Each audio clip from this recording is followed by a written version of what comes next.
If you're exhausted, overwhelmed, and even wondering if you're good at this anymore, you're not alone. Teaching in 2026 has changed, and it's not because teachers have changed. If you're new here, I'm Rachel Vincent, and I have been teaching for 22 years in the classroom. I am a fourth grade teacher in South Carolina, and today I want to talk about what teaching honestly feels like right now and why it means you're not failing. If you've been teaching for any amount of time, you know that teaching just feels heavy right now. Even when we're doing our best and everything we know to do as teachers, it still feels like we just can't figure it out. The reality of teaching in 2026 is that students' needs are higher than they've ever been before. And I have been one to, as I've been trying to figure out what changed. We could say the pandemic changed things, which to an extent it did. But kids are kids no matter what. And I do wholeheartedly feel that. But their needs, kids' needs today are so different than they were when I first started teaching. I do feel that a lot of behaviors, yet they're still the same as they've always been. You always have some, like I said, kids are kids, but there are different kinds of behaviors that we're dealing with now than how we have ever dealt with before. I think a lot of that comes from different kinds of parenting happening now, but also I think the majority of it comes from screens and the digital distraction that our kids are facing now more than ever before. Even several years ago, before when technology was really picking up and kids had access to screens a lot more, it was still different than it is now because the way technology and social media and even television shows that they watch is just designed to constantly hit them with that dopamine hit, that attention spans are so little that when we get into a more analog classroom, it's just hard to keep students' attention. I also don't think the constant changes in curriculum, standards, expectations, I think that's always existed in teaching, at least since I've been teaching at the beginning of the 2000s. But I do feel like it has amplified with the pressures of social media because parents get on there and have all these expectations of what they think their child's teacher should be doing. But I also think that districts, the testing culture, the performance culture that has come from the beginning of No Child Left Behind and all of those things that have just sort of built over the years, that I do feel like the pressure and the constant changes has amplified. I feel like we are required to have more compliance, less support. Here's all this new stuff, figure it out. We're not really going to help you. And then once you start figuring out, then later on they come in with the support and you're like, well, I've already figured out and now they want me to do it their way. So it gets overwhelming. So I think part of what we feel as teachers is we feel like we're unqualified for doing this, but it's not really that we're less skilled at teaching.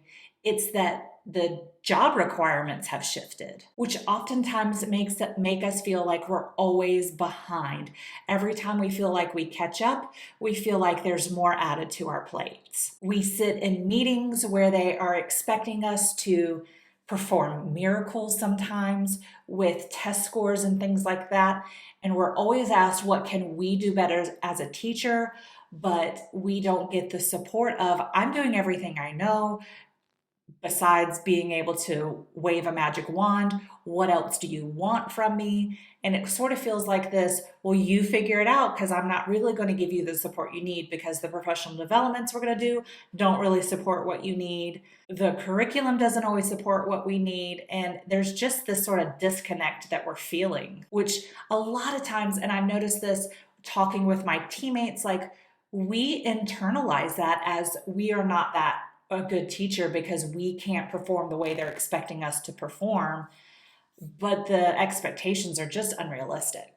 It's impossible to meet every expectation that is set upon us as teachers in such a demanding system that we work in. And it doesn't make us a bad teacher, even though I feel like so often, I know myself, like I feel like I'm not good enough, I'm not doing good enough, I'm not performing well enough, but there's just no humanly possible way to achieve those expectations based on what we have to deal with in the classroom every day. And so emotionally as teachers, we lose our joy, we feel numb, we dread going to work, we question if we should even be a teacher anymore.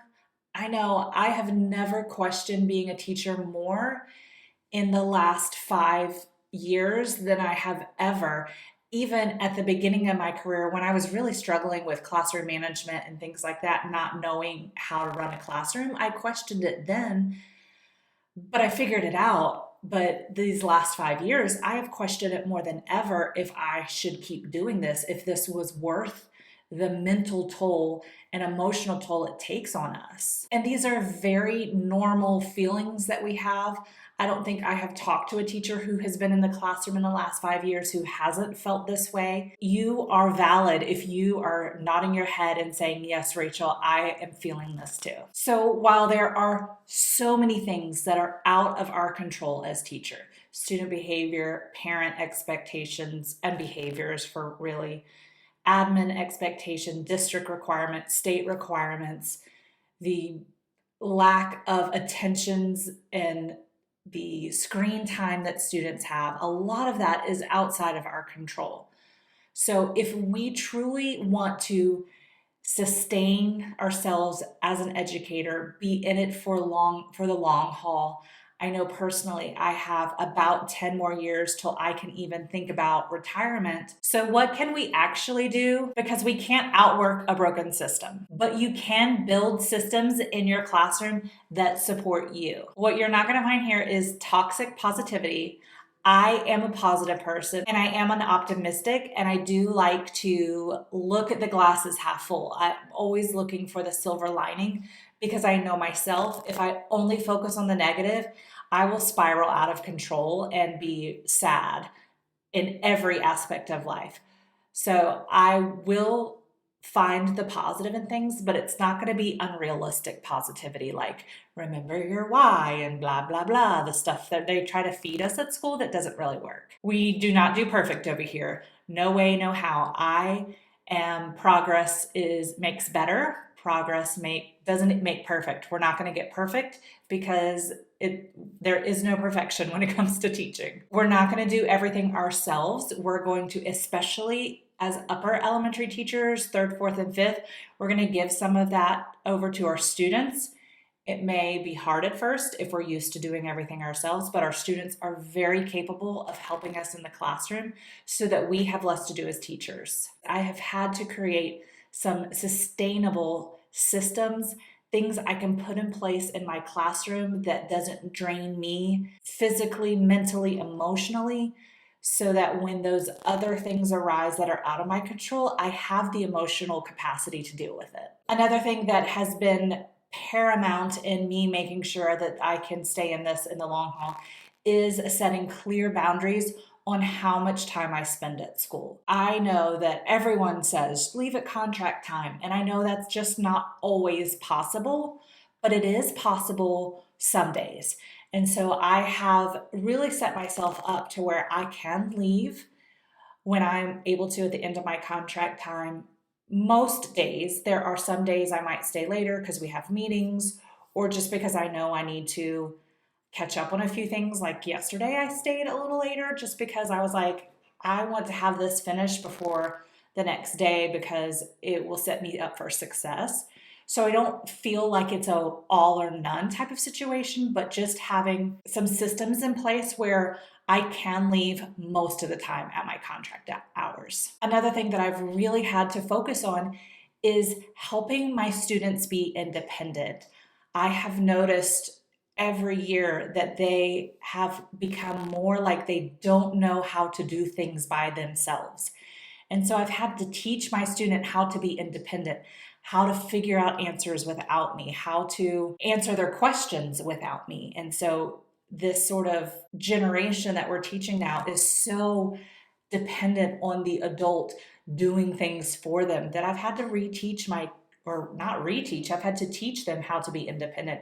And that has really helped take a lot of that endless question, constant somebody needing you, because that sort of overstimulation can make your day very difficult as a teacher. Also, creating workflows and lesson planning workflows of how to get things done at school so that I can leave on time.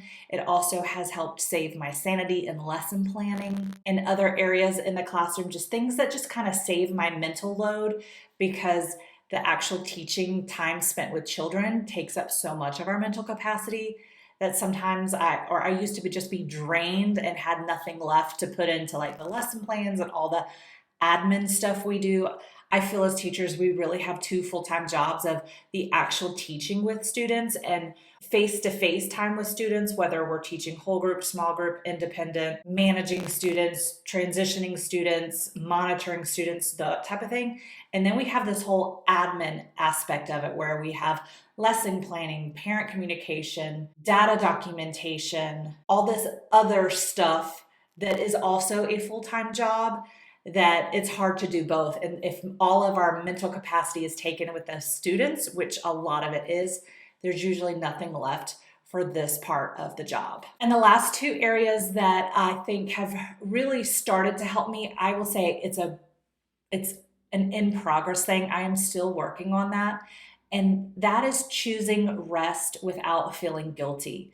There's so many times when I decide to have a lazy day on the weekend where I'm not very productive. I don't get many things done, and I usually feel guilty for it. I will say that a lot of my guilt doesn't come from like working on school stuff, because I have been honestly really good about setting those boundaries even prior to the pandemic with that. But I also have a side business and a YouTube channel, and I do all of these other things that have to do with helping teachers, and I love doing it, but it's still school related in a sense.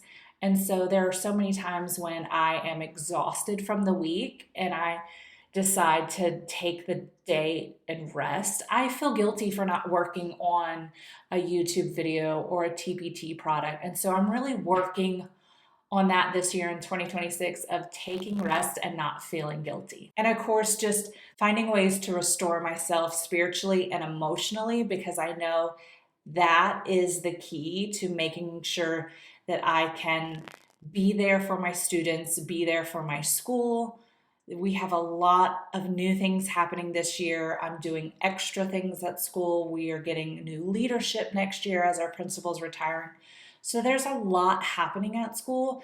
And so in order to be there emotionally and mentally, I need to take care of myself emotionally and spiritually and mentally outside of school. You don't need more tricks and hacks and things like that to make this work. You need systems that are going to support you and work for you, because each person is so uniquely different and our energy levels are different. Our time recharging is different. I know myself as an introvert, I need time alone to recharge, and being on at school all day, I need my evenings to be quieter and not active and out socializing and doing things like that, because that is more draining for me than being with myself. Where you may be the complete opposite, where you're like, I need to be around people who are not teachers or who put into me so I can recharge and get ready for another day. This year on my channel, I am fully leaning into what I know teachers truly need: sustainable systems, simple routines, honest conversations, and support that acknowledges the real challenges that are happening in our classrooms. We're going to talk about student independence, classroom flow, behavior systems, planning that doesn't take all of your time in life, teacher emotional wellness, and most of all, how to restore your joy to teaching again. You deserve the support that actually works in a classroom and not is theoretical or coming from somebody who hasn't taught in the last 5 years. Remember, you are not failing. You are doing the best you can in a system that is asking too much of you. If you are ready for more calm and clarity and support in your classroom this year, you are in the right place. If this conversation resonated with you, I would love for you to stick around. We are building something that is grounded and sustainable here, and you can subscribe and be a part of this journey. I'll catch you in my next video.